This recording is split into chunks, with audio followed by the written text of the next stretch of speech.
içinde kıvranan kadın, koyma tenha kimi çekilsin adın. Dözsen de sen her azaba, her derde, kimseni yaxına bırakma bir de.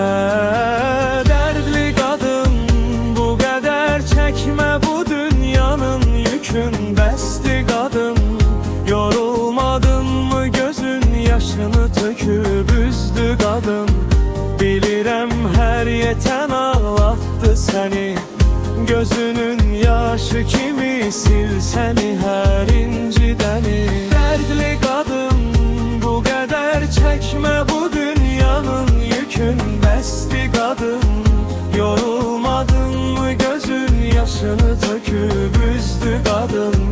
Bilirəm her yeten ağlattı seni, gözünün yaşı kimi sil seni her incideni.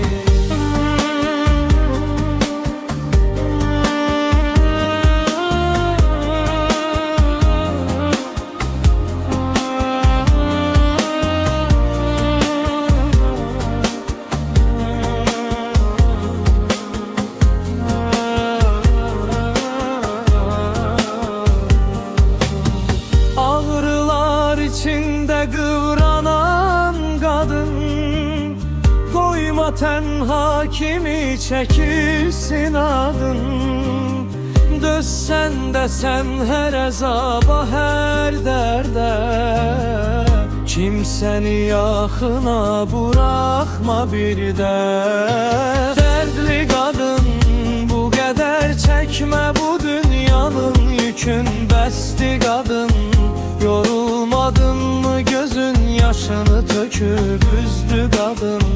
Bilirəm her yeten ağlattı seni, gözünün yaşı kimi sil seni her incideni. Dertli kadın, bu kadar çekme bu dünyanın yükün. Bəsdi kadın, yorulmadın mı gözün yaşını töküp üzdü kadın.